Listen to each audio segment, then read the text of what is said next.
buenas a todos y bienvenidos a Mundo Azul.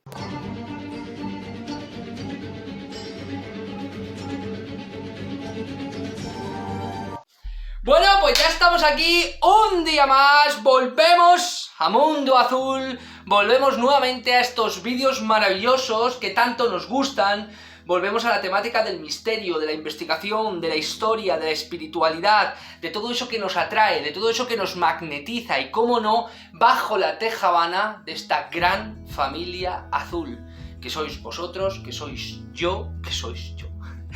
soy yo y que somos todos en este canal, todos los que me comentáis, todos los que compartís historias, todos los que estáis ahí conmigo a full, todos los días, compartiendo cosas conmigo, hablándome a través de privados, contándome vuestras experiencias, que alucino con todas ellas. Estoy llenando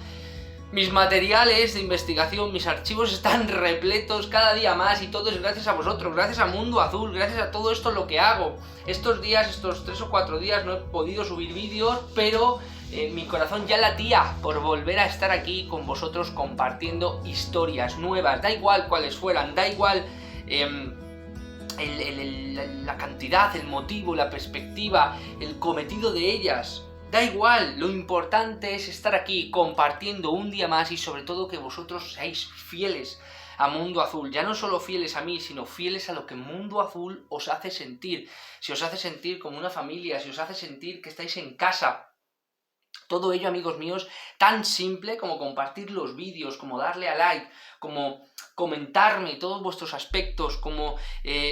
intentar la mayor difusión posible del canal y de todo el contenido. Eso es simplemente lo que tenéis que hacer. También, como no, estar también dentro de la familia de Telegram de Mundo Azul, en el grupo. Amigos, 150 y pico miembros, es que es una absoluta pasada, o sea, sois geniales, sois maravillosos y no es para haceros la pelota, es porque es verdad. También recordar que está ahí la pestaña de comunidad, que ahora la tengo un poquito más abandonada, pero también subo cosas. Y cómo no, esos vídeos short, esos pequeños stories de YouTube que son magníficos, que yo desde que descubrí hace aproximadamente mes y medio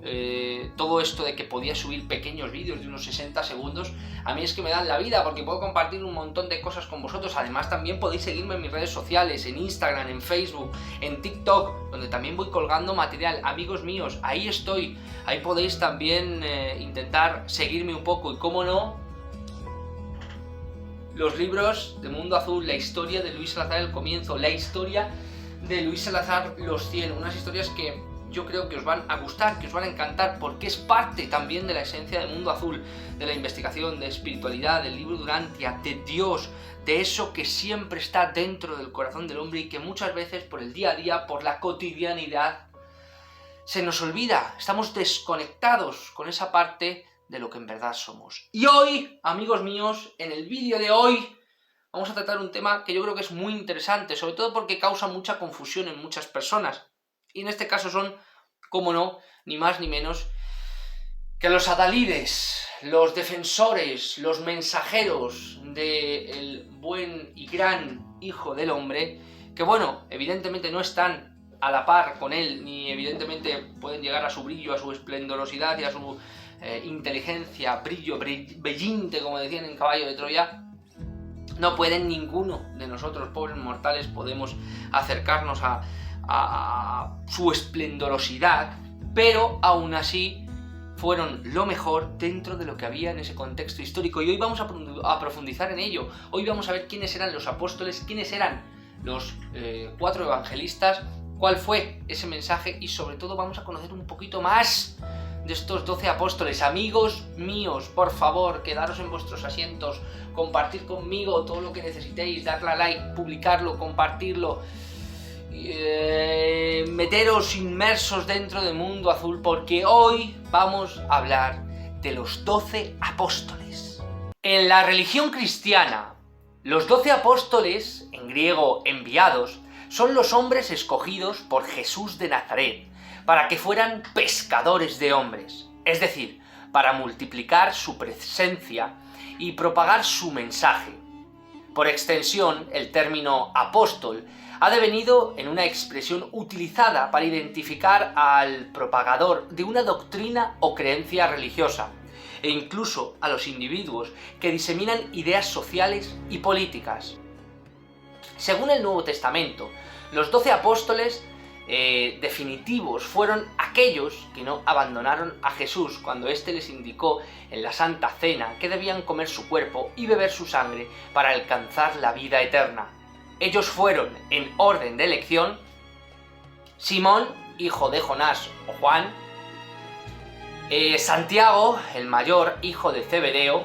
Andrés, hermano de Pedro y ex discípulo de Juan el Bautista, Juan el menor de los 12, también llamado hijo de Zebedeo, Felipe, el de Betsaida, Bartolomé, hijo de Talemai,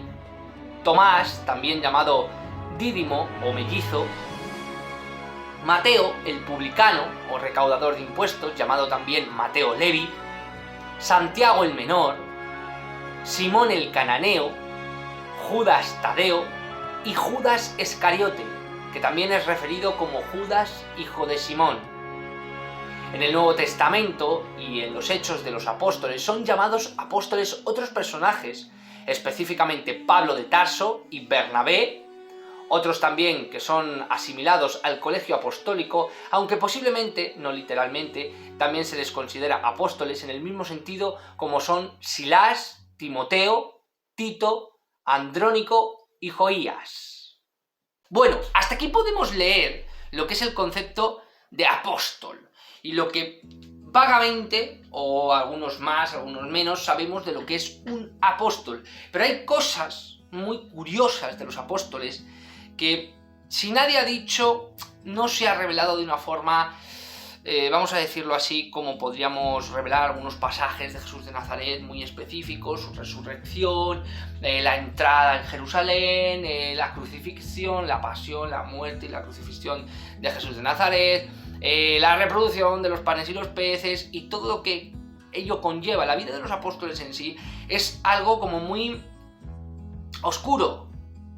muy pasado desapercibido. Son figuras muy importantes, sobre todo en la doctrina católica,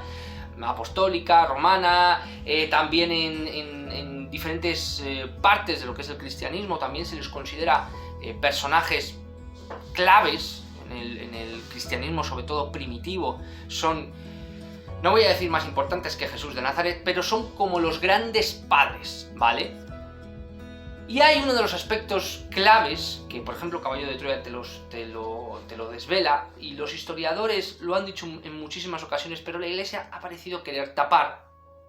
que es el siguiente: en torno a Jesús había como círculos concéntricos. Esta es una expresión muy graciosa que los que sabéis de lo que me refiero también os reiréis, porque dice, dentro, o sea, había círculos concéntricos desde dentro hacia afuera en cuestión de la relación de Jesús de Nazaret. Compara sus grupos, que es lo siguiente: de dentro hacia afuera, y podríamos señalar a los grandes discípulos o los cabeza, que serían Pedro, Santiago y Juan, como los tres amigos más cercanos, incluso muchos de ellos desde la infancia de Jesús de Nazaret.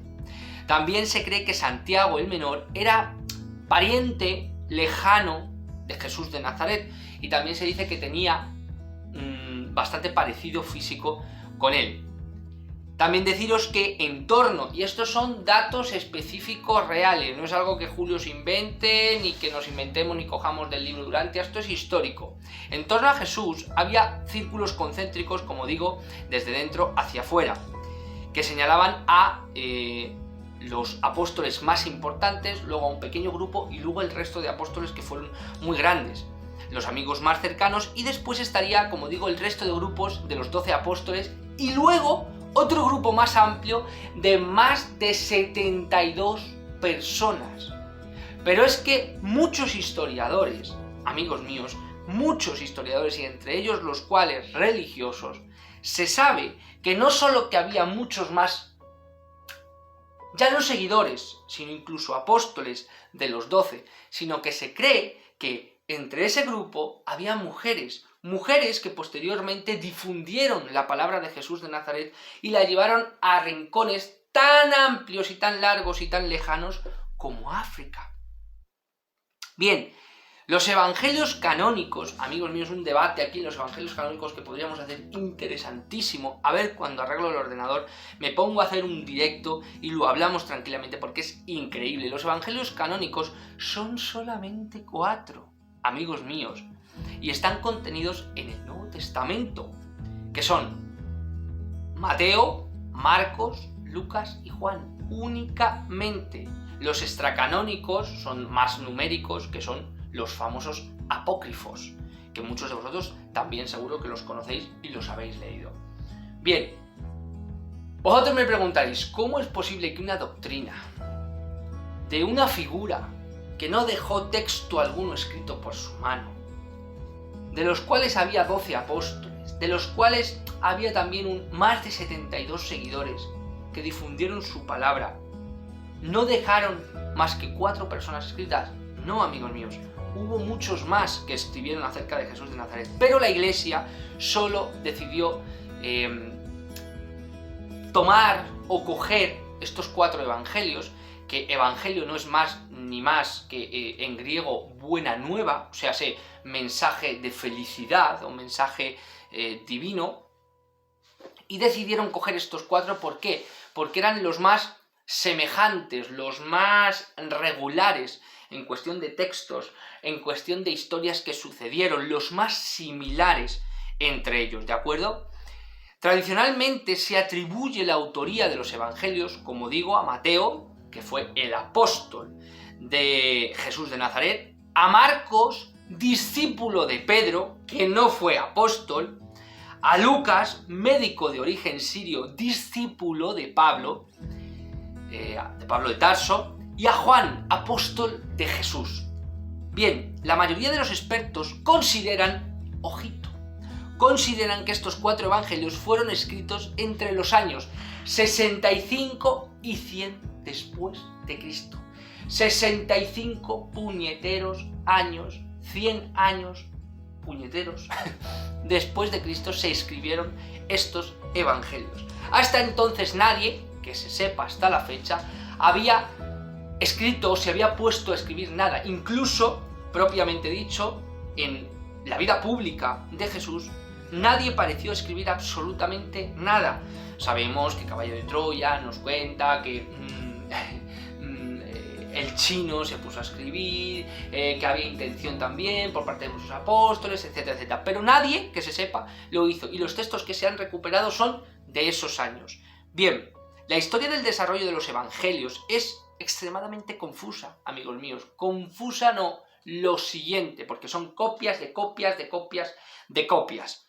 existiendo varias teorías acerca de su composición, como se expone a continuación, que es lo que os voy a decir. Los análisis de los estudiosos se han centrado en lo que se llama el problema sinóptico, que es lo siguiente: las relaciones literarias existentes entre los 3 evangelios, que son Mateo, Lucas y Marcos. La teoría que se ha obtenido, que es, dijéramos, la más acogida, ¿vale?, de todos los historiadores, religiosos y no, es el consenso de la teoría de las 2 fuentes. ¿Qué quiere decir? Según esta teoría, Marcos sería el evangelio más antiguo de los 3 y que habría sido utilizado como fuente de Mateo y de Lucas, lo que puede explicar la gran cantidad de material común a los 3, llamándolo sinóptico. Según esta teoría, Mateo sería el evangelio más antiguo, bebiendo del de Marcos y Lucas, ya que de los 4 evangelistas solo Mateo y Juan conocieron a Jesús de Nazaret coincidiendo con él, aunque el primero, Mateo, era muy pequeño. Ahora podéis entender el poco peso, por lo menos para mí, que tienen pasajes de los evangelios como: tú eres Pedro, y sobre esta piedra edificaré mi iglesia, que en ningún pasaje más está, solo en San Mateo 16, 13, 20. Bien, también otros pasajes que me hacen mucha gracia, que es única y exclusivamente el único pasaje que existe de Jesús violento, que es: Jesús hizo un látigo de cuerdas y los echó a todos del templo junto con sus ovejas y sus bueyes. Juan 2:15. Amigos míos, yo os voy a dar ahora mi opinión. Los 12 apóstoles, mal llamados 12 apóstoles, los 4 evangelistas, en definitiva los 72 seguidores del Maestro, mujeres, hombres, en definitiva fueron hombres y mujeres, simple y llanamente, fueron objetos, herramientas para un propósito, para un fin. Parece feo esto que os estoy contando, pero no es así. Todos, amigos míos, y escuchadme bien, todos somos objetos y herramientas de Dios. No de Jesús, sino de Dios.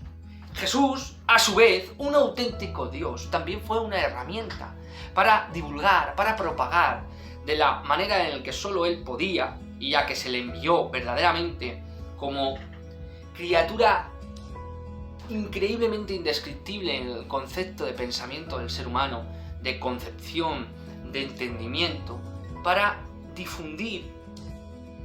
una verdad viva, y es que todos somos hijos de Dios, que bajo esta vida terrenal hay otra, que esto es simplemente una experiencia. Pasad por el puente y no os detengáis. Y cientos de miles de frases que dejó Jesús de Nazaret para nosotros, tanto a nivel de concepto como a nivel de hermandad, como a nivel de todo. Y estos pobres hombres y mujeres se vieron bajo la tesitura, o sea, dentro de la mierda que había en aquel entonces, tanto a nivel conceptual, a nivel social, a nivel moral, a nivel estructural. Tened en cuenta que estábamos hablando de hace 2000 años, amigos míos, hace 2000 años, en el que matar a un hombre o matar a una mujer estaba dentro de lo más normal. La vida humana no valía nada, los niños se morían prácticamente antes de nacer, no había medicinas, no había normas ni reglas más allá de los romanos y poco más. Era un mundo completamente caótico, completamente animal en muchos aspectos, mucho más de lo que somos ahora, que tanto que nos quejamos y que nos quejamos. Y dentro de ese mundo completamente de supervivencia vino un Dios, se encarnó para dar un mensaje y cogió a lo mejor dentro de lo peor. Porque, amigos míos, un bulo que ha corrido muy grande acerca de los apóstoles es que eran analfabetos, igual que se decía también de Jesús de Nazaret, que por eso no dejó escritos, que eran gente, sí, tendrían sus peculiaridades, misógenos, que dentro de la religión judía de aquel entonces, que eran gente que bueno, pues borrachos, no sé qué, bueno, bien, vale, tendrían sus peculiaridades, no digo que no, pero eran gente culta, eran gente que todos, y si no todos, el 90% incluso, María Magdalena, que era una prostituta, sabía leer y escribir. Eran gente con una absorción cultural mucho más grande que la media, eran gente bien posicionada, de bien, que aunque a lo mejor no eran herederos de un imperio, no eran gente extremadamente rica, venían de familias muy acomodadas, gente que conocía la ley, gente que tenía una mentalidad, que tendrían sus problemas, que tendrían sus circunstancias como hombres y mujeres en que tergiversaran un mensaje, pero fueron eso, hombres y mujeres, como lo somos yo, como lo sois vosotros, como en definitiva lo somos todos, y dieron el máximo por el máximo en un momento determinado, y que a pesar de que se tergiversara el mensaje, algunos por estupidez, otros por avaricia, otros por simple conformalismo, otros porque volvieron a sus quehaceres después de que Jesús murió y posteriormente escribieron su mensaje, muchos de ellos dieron la vida por las creencias de Jesús de Nazaret. Y aunque se pusieron algunos de ellos tarde